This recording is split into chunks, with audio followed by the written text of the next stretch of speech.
So, lights, camera, action. On this week's show, we have the hugely talented singer and songwriter who has an absolutely incredible voice. We have the one and the only Rachel Darcy. Hello. How you doing, Rachel? I'm doing really well, thank you. How are you doing? I'm all good, and it's an absolute honour for you to step forward and, do this interview with us. Oh, well, thank you very much for inviting me. No, it's an absolute honour, it really is. And because I've heard you sing, and at the end of this interview, you're going to hopefully be doing like a couple, 2 or 3 tracks, which I'm really excited to hear. So, because you play piano, and I think you play the ukulele as well, don't you? Yes, I play the uke. So I've got my uke with me. What's the uke? Is that short for ukulele? Yeah, so I've got it here. I'll show you. My one's a little soprano one. Yeah. You can get them in, like a bigger size, which gives a sort of slightly deeper timbre. But this one's kind of. But honestly, I can't wait to hear you play the piano, sing, and get on the ukulele. We can have a bit of a jam. It'll be absolutely fantastic. So, Rachel, like the first 2 questions I always ask is, whereabouts are you from, and what was it like growing up as a youngster? I'm from a place called Newmarket. It's a horse racing town in East Anglia. It's near Cambridge.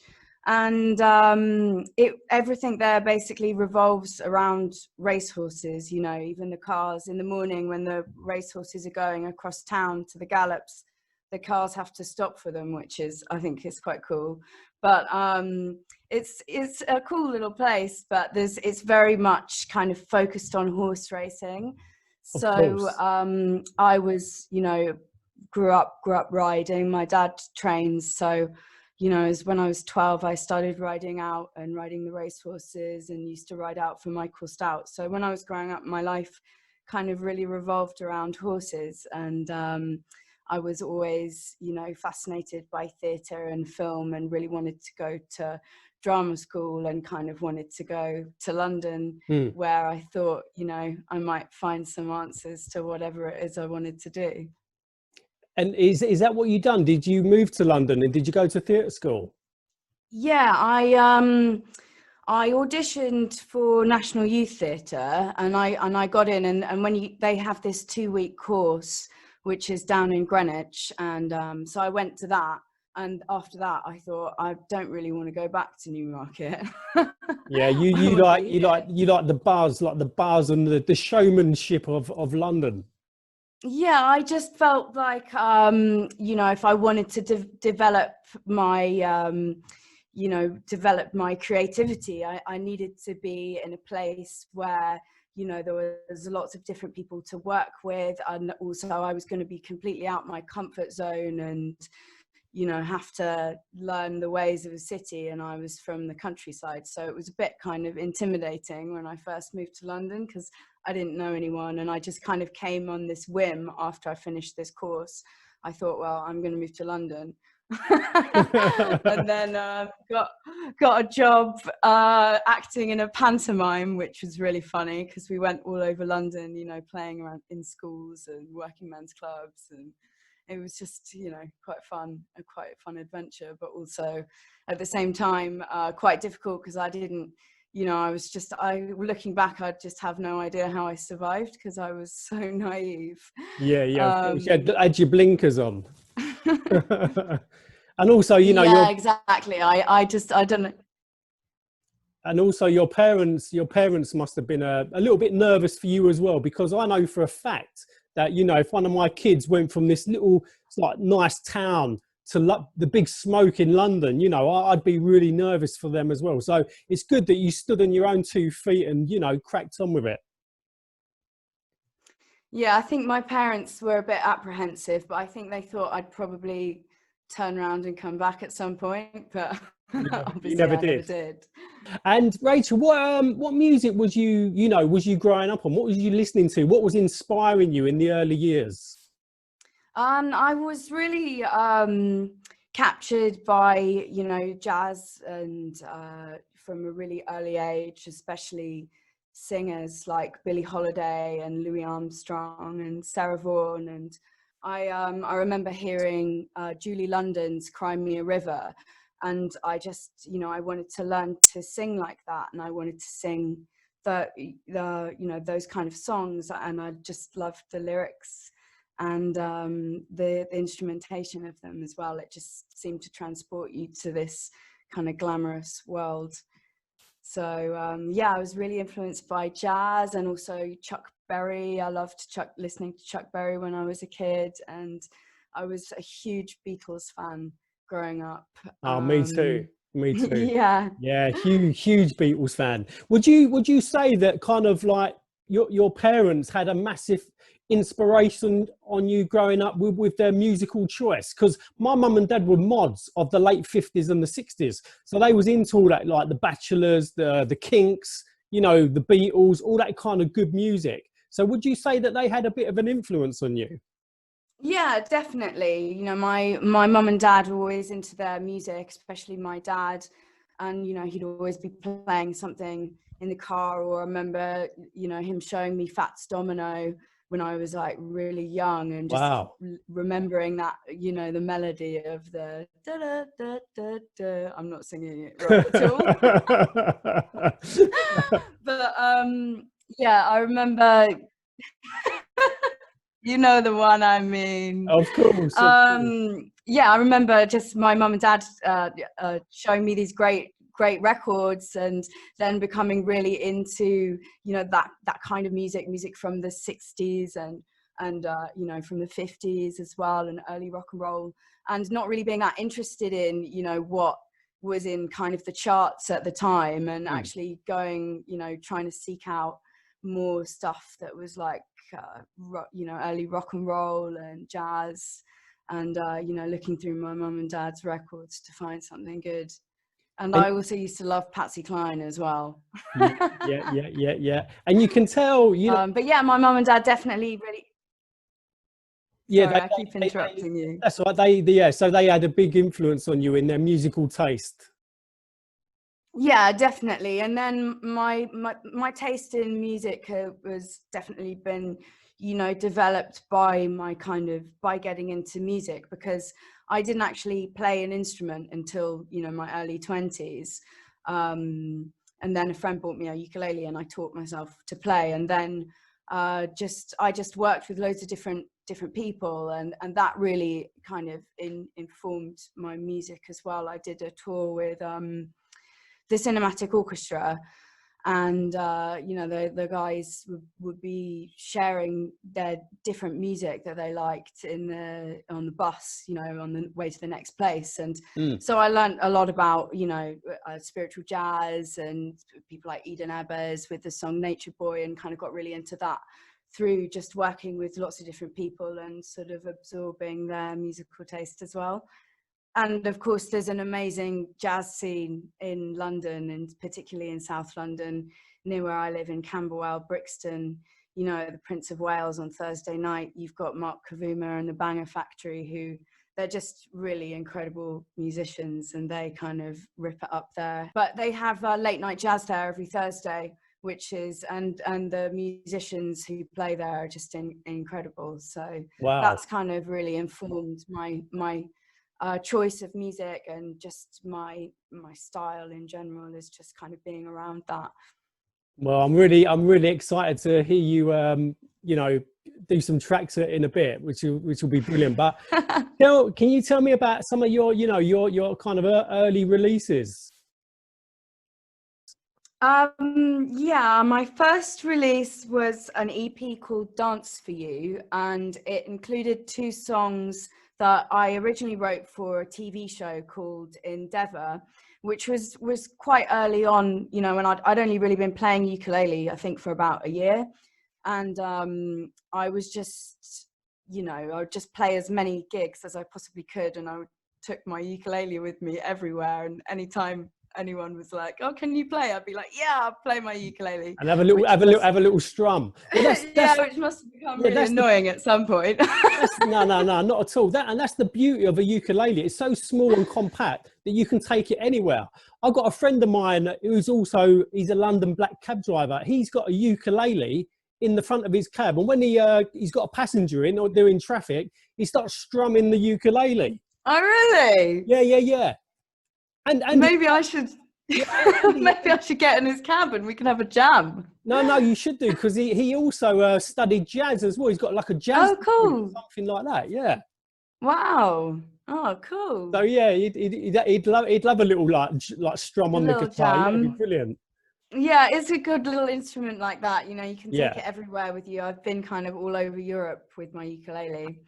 And then on my first release, I wrote, even though I don't actually have a ukulele on the record, I wrote that on the ukulele. And basically, I was playing this kind of pop-up cabaret club in Battersea Arts Centre, and I was wearing this kind of ridiculous like rabbit outfit. And about a week later, I got a message from one of the producers of this TV show called Endeavour, and asking me if I'd be interested in auditioning for the role of Lila Pilgrim, the nightclub singer.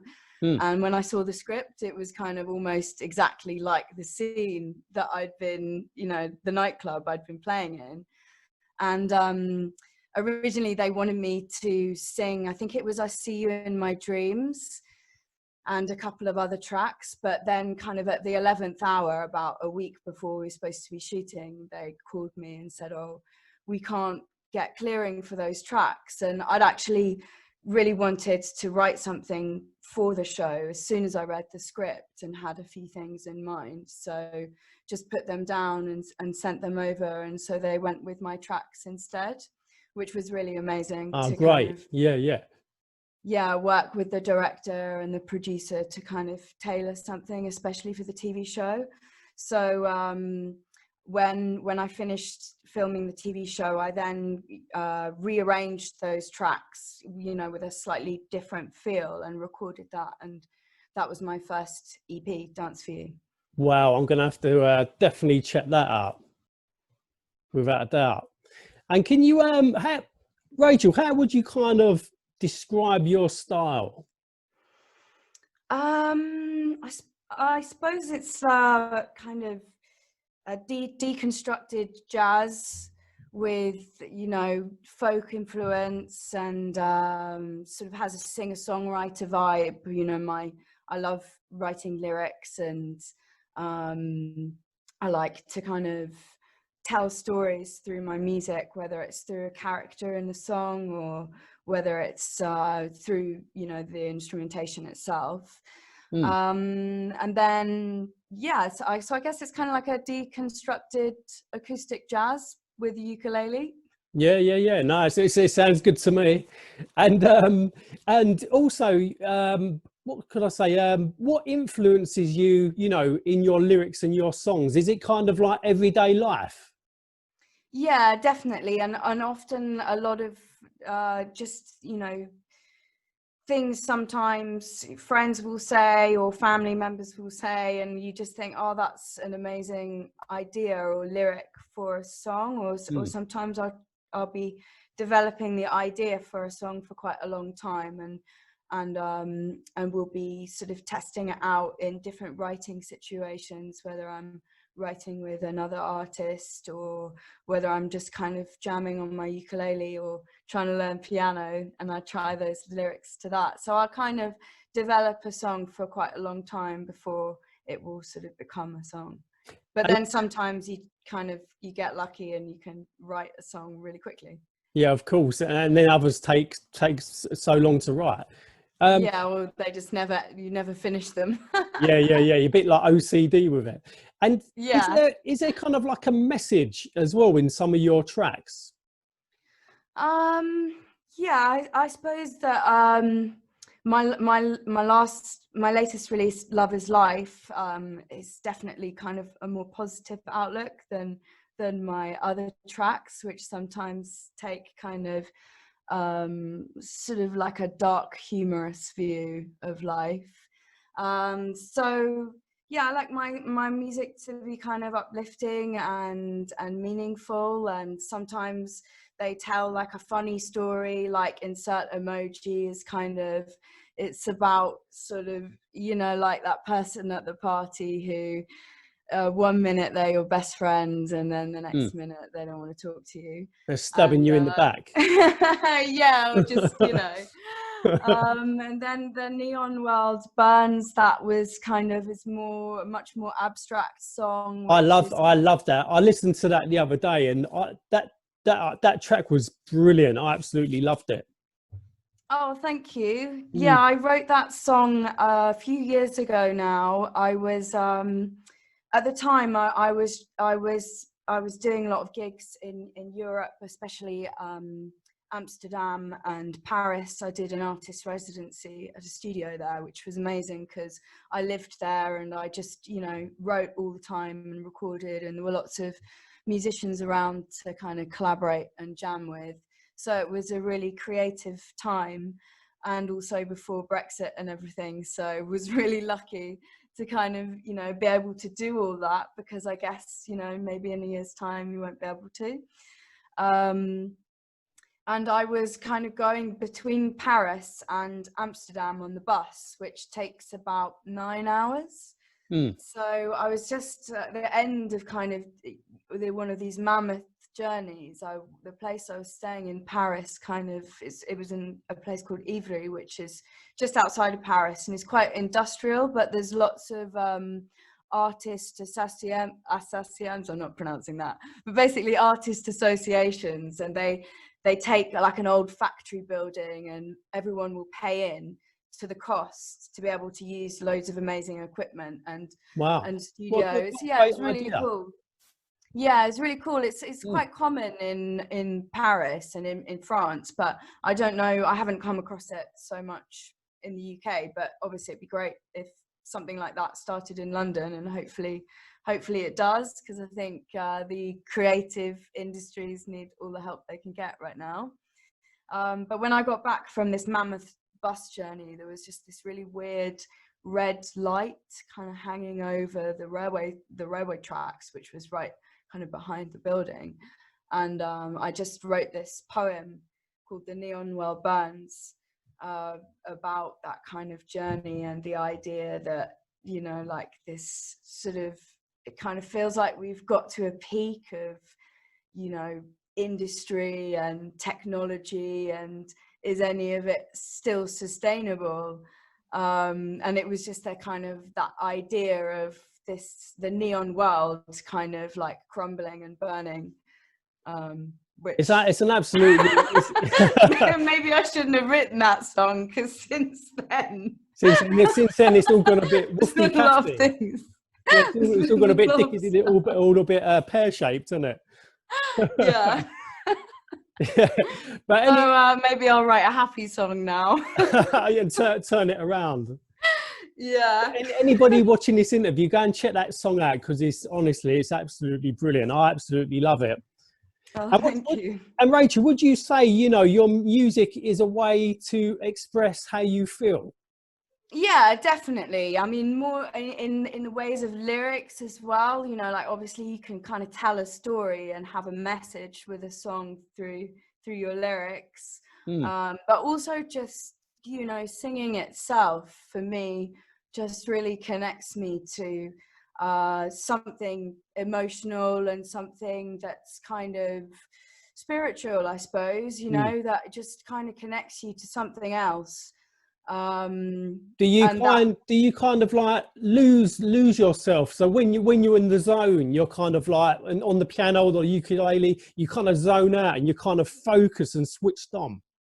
Yeah, definitely. I think that's one of the amazing things about music, is that it's, you know, it transports you to somewhere else, whether you're 100%. singing or you're dancing, and you can just feel it kind of lifting your spirits. And even if it's connecting you to a sadness, it's in a cathartic way. It's not in a kind of destructive way. And that's what I really love about music, is it kind of feels like it has a healing power when you do it and you share it. 100%. You know, with music, it's like when I'm sitting in the car, I'm driving around the mean streets of London. You know, if I'm sat in a traffic jam, you know, you play something chilled out, you're all relaxed and chilled. But you know, if you want to kind of be a bit more upbeat and a bit more kind of, you'd stick on a bit of a, you know, whatever, and you'd kind of, you know, get into the zone. Yeah. Yeah, definitely. And you can just, you know, some songs, you put them on, you can be feeling, you know, really low, and it just puts you in an amazing mood and an amazing space. And I think as a songwriter and an artist, that's kind of your ultimate goal, is to create music that can lift people up. I was also going to say to you, a lot of people that I interview, including myself, is that I could say that basically music saved my life, you know, because if it wasn't for music, you know, I'd probably be in a really kind of sad place.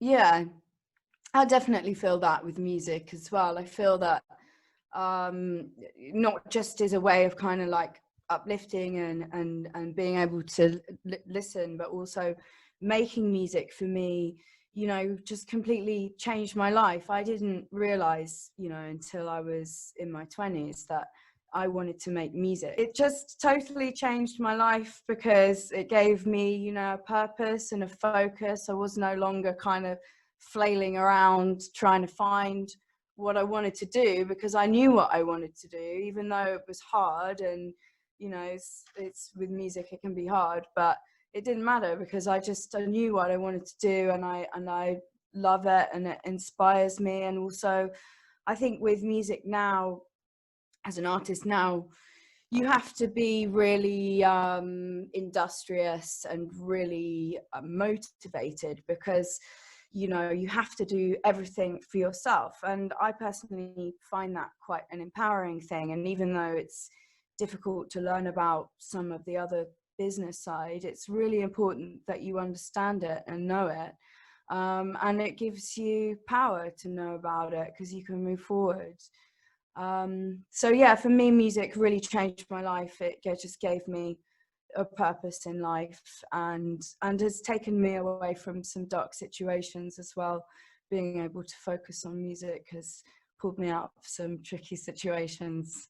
And So, I'm sure that your music has also helped other people out as well, like, you know, some of your fans or some of the other people that listen to your music.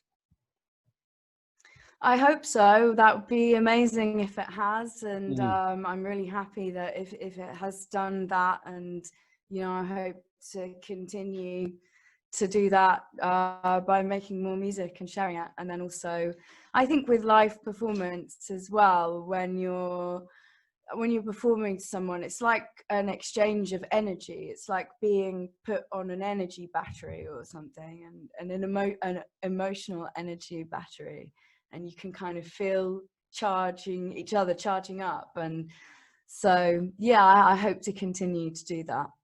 Well, listen, one thing that I do know is that you've been absolutely blessed with an incredible voice. So yeah, I'm really excited to hear you do these tracks. I know, you know, I'm going to get lost in your music. So what's the first one you're going to do for us, Rachel? I was actually just gonna do, because I'm learning to play piano at the moment, because I thought in lockdown I would learn some new skills. And also I've always kind of felt really drawn to the piano. I have kind of like a battered up keyboard back home in London, and there's a really amazing piano here. So I've been just, you know, playing around with chords and trying to write a song. So I started this song, but I'm just gonna do like a couple of just to share an idea with you, because this basically in my mind I have this as like, it's kind of like a it's going to be like a sort of party song, but with like it's going to be like obviously not my voice doing this, but like mothers in the house, sisters in the house too.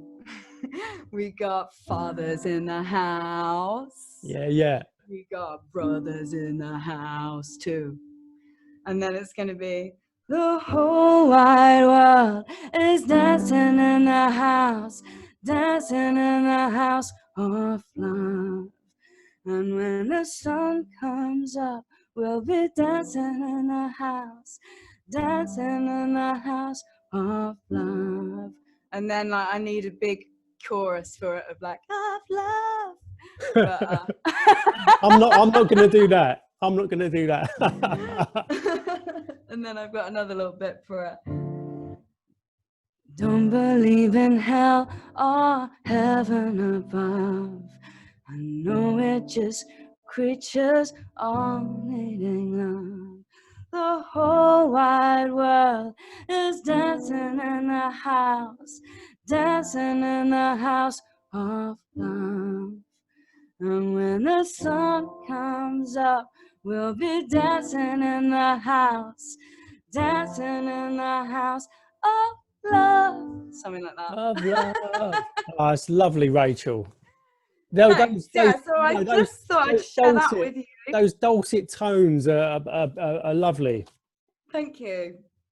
Hopefully, you know, next time I speak to you, I'll have learnt a few more chords. Yeah, so well, it'd be do the whole thing. It's nice to hear it in its early stages. So yeah, it'd be nice to hear it when it's totally finished. Wow. And what else have you got? I was going to play. I've got my ukulele. So, whoops. You're going to do a bit of When I'm Cleaning Windows. When I'm cleaning windows. I'm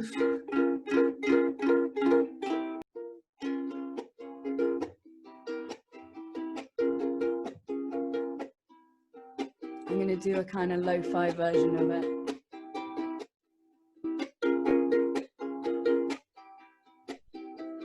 Red industrial light sinks through the trees.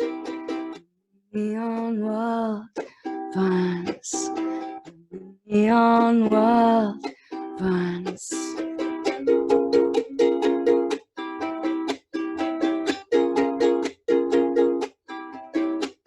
Sweet hibiscus, nighttime mistress, travel away with me. And the neon world burns. And the neon world burns.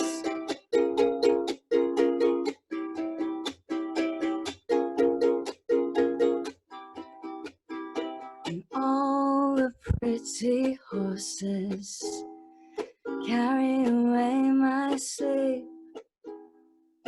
All the pretty horses carry away my sleep. My sleep, my sleep, my sleep, my sleep. And the churches go like ghosts, smiling through the fear. One in each corner, a good place to worship. Send me some kind of sign. Send me some kind of sign. Send me some kind of sign. Send me some kind of sister, Celine says. And the churches go like ghosts, like ghosts, like ghosts. And the neon world burns, and the neon world burns, and the neon world burns, and the neon world burns. Send me some kind of sign. Send me some kind of sign. Send me some kind of sign. Send me some kind of sign. send me some kind of sign. Oh, send me some kind of sign. And all the pretty horses. Woo! Yes. Absolutely brilliant, Rachel. Absolutely brilliant. I was kind of zoned. I was in a different zone then when you was doing that. Absolutely. So was I. Absolutely incredible. Oh, thank you. And where can people find you? Like Instagram, or how can they get your music? My album Annabelle Serpentine and my latest release Love Is Life and my other music Dance For You, that's all available to listen to on Spotify and iTunes and all of that stuff. And then you can follow me on social media. For Instagram and TikTok, I'm Rachel Darcy Land, as in Darcy Land, like Disneyland, but not. Rachel Darcy wasn't available. So yeah, you can follow me at Rachel Darcy Land. And I also have a website which I made myself. So I'd love it if people went and checked out my website. I'm going to do a monthly newsletter because I know that some people aren't into social media. They're more into emails. So I'm going to do a little newsletter through my website. And you can also buy all my music from my website too. So yeah, anybody watching this, please go there and support Rachel's work because it's absolutely brilliant. It's a real honour for you to step forward and do this. And I want to thank Jay as well, Jay Bennett. Yes, my producer Jay Bennett, who's also a really good friend of mine and is really a mentor to me in music. I met Jay a few years ago. He was working with a friend of mine called Essay, who's got a great band called Essay and the Voodoo People. And he was producing her record at the time, and he saw me playing a gig and just invited me to go over and record some stuff with him. So I, went over and just recorded a bunch of songs, and then put together an album with Jay, which was amazing. And actually a lot of the musicians who I mentioned earlier who play at the Prince of Wales on the Thursday night, like Artie Zeitz and Mark Kavuma and Tom Driesler, they're all on my album. So that's great. And Jay has really been a guiding force for me and someone I can go to, because there's always a million problems you come up against when you're doing music, whether it's the business side or the creative side. And Jay has just been a really amazing mentor figure for me, and a great producer. I learned a lot from working with him. And Jay is an absolute legend, from back in the day. If people don't know who Jay Bennett is, look Jay up, because or watch my interview with Jay, because he was an engineer, and he engineered loads of great tracks, from like Planet Rock with Africa Bambaataa and the Soul Sonic Force, the Johnson Crew, the Beastie Boys, Run DMC. I mean, Jay's an absolute legend, engineer and mixer. Yeah, he brings all of that kind of amazing wealth of knowledge and experience to the table when you're working with him. I mean, my album Annabelle Serpentine, there's that track, it's got kind of like a sort of slightly drum and bass kind of trip hop vibe, and we actually recorded the drums for that in Jay's kitchen. yeah Jay was telling me about his acoustics in his kitchen are really good. Yeah, the acoustics in Jay's kitchen are amazing. So we got Sam Gardner, who is also who I work with on the drum and bass project Septibeat. It's his band, and he came over and just played drums in the kitchen, and it sounded amazing. So yeah, he was really great to work with. And also because I think working with Jay was, you know, such an amazing experience, because he's not like a producer who has an idea of what he wants you to be. I mean, I've worked with producers in the past, and I'm not saying this is a bad thing, but they hear my voice and they have a specific thing that they want my voice to do or me to do. Whereas Jay kind of allowed everything to happen completely or organically, you know, from the songs up. So it was about getting the songs sounding good, you know, just with ukulele and vocal, and then building from there, and not kind of saying, you know, trying to put you into a different a sound, but actually letting you develop your own sound and your own voice musically, which was really amazing experience.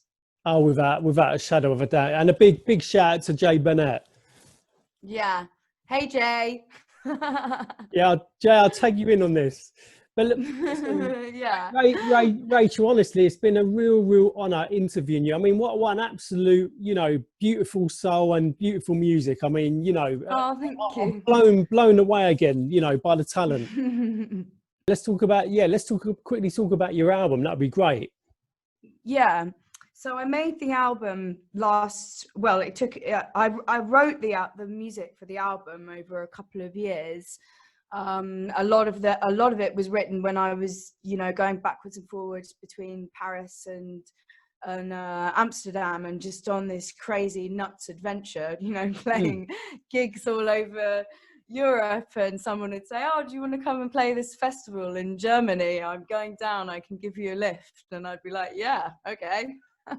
And so a lot of it was kind of written during that time. And then when I recorded it with Jay, yeah, as I said, we really kind of worked from the song upwards, and I was really fortunate to sort of be in London at a time, and South London at a time, when there's such a rich, amazing kind of pool of talented musicians and creative people to work with. And, you know, every place you go to, there's some live music, amazing musicians, and it kind of all came out of that scene, really, where everyone was hanging out together and playing together. And so yeah, the album sort of came out of that sound, really. And then when I released it last year, I sort of wanted to release it on my birthday. I don't know why, but I just had this thing in my head that I wanted to release my album on my birthday. Yeah.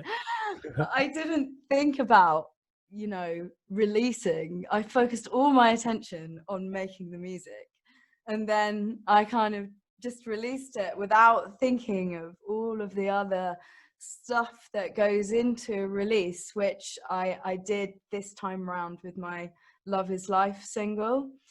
So yeah, I'm gonna basically do a reissue of my album in about, I think, 6 to 8 weeks time, because I'm gonna get a CD made, because a lot of people have been asking me for a CD, and me and Jay typically kind of went back to the mixes and, you know, started tweaking things and changing things a little bit. So it's going to be a slightly different mix and a slightly different order, and I'm going to add a couple of tracks as well, and then hopefully at the end of the year have a vinyl. Oh wow. Yeah, that's what I'd Yeah. really like to do. And hopefully when Going back to the original format. Yeah, I think, I mean, I'm a huge fan of vinyl. Before COVID, I was running, as well as my music, I was running a vintage shop in Camberwell. And there's, you know, I'd always be playing Doris Day and, you know, Nat King Cole, and it just sounds so good on a record. And I don't know what it is beat about vinyl. vinyl. You No, can't you beat can't. vinyl. It just sounds amazing. So Yeah. it would be great to yeah, do a vinyl release of my album further down the line. Yeah, and hopefully, you know, when gigs resume, perform the whole album with the full band. That's what I'd really like to do. But in the meantime, just write some new stuff. Oh yeah, definitely. And also, Rachel, would you say did you love like that Amy Winehouse kind of sound as well? Yeah, Amy Winehouse was a big influence on me, kind of even before I started doing music. Really, I remember listening to hearing her for the first time on my way to school and thinking, "Wow, this sounds like, you know, the records, like Billie Holiday records that I've been listening to, and this Because is amazing." Amy, you know, Amy's voice is incredible as well, isn't it? And I can Yeah. actually hear some of Amy's like voice in yourself as well with your style too. Oh, thank you. That's a huge compliment because I am a huge fan of Amy Winehouse. I Mm. think, you know, she was incredible songwriter as well. I mean, Love is a Losing Game. It's like a classic jazz standard. It's beautiful. So Amy's writing really inspired me as well, how she kind of um, she went, you know, back to sort of writing in that sort of timeless. She had this timeless sense to her lyrics, but also very, very personal. And I found that really inspiring, not just, you know, like as an artist but just as listening to her music. You know, she sang about things that artists weren't singing about at the time, especially female artists.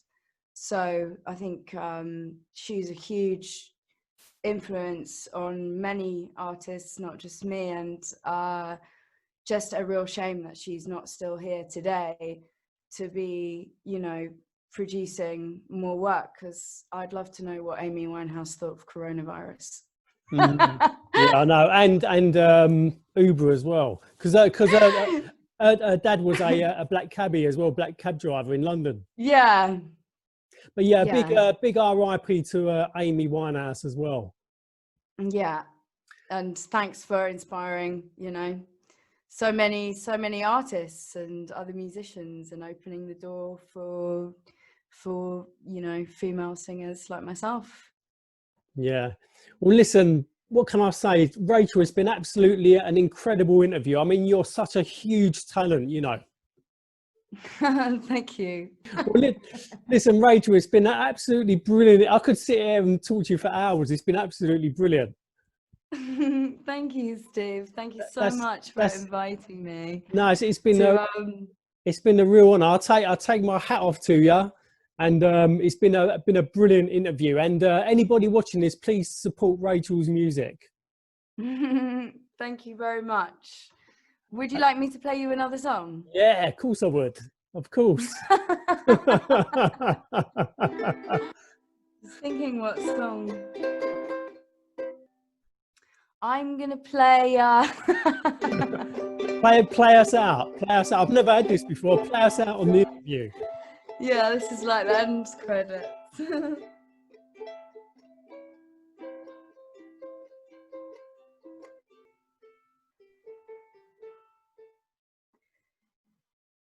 You've got to walk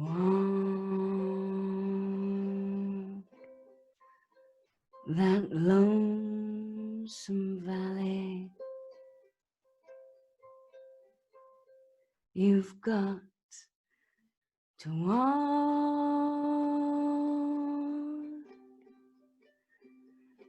it for yourself. No, nobody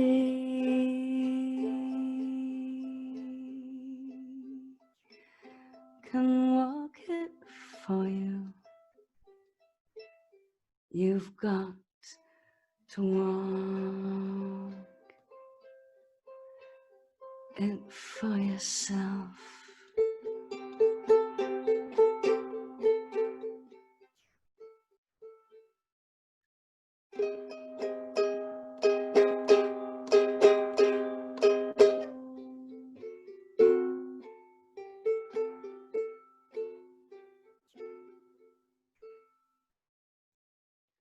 I met a boy who sang a sweet song. I met a boy who had a good heart, and your heart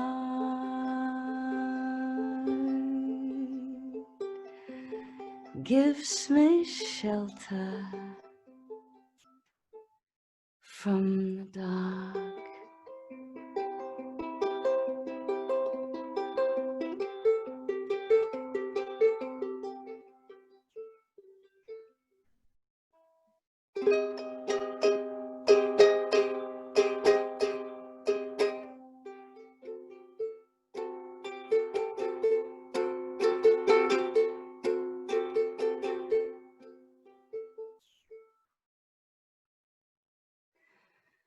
Take another sip of my time.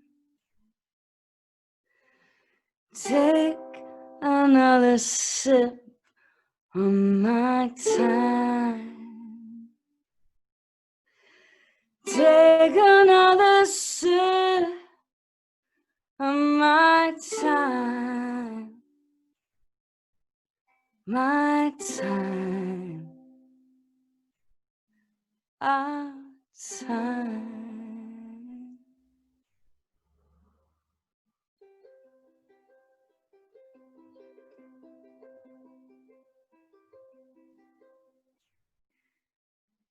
I'm going to walk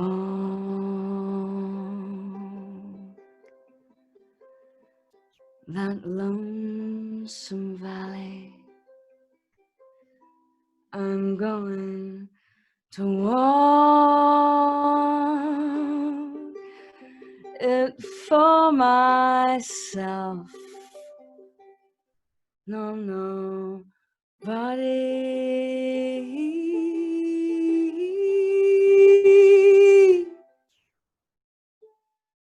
can walk it for you. I'm going to walk that valley with you.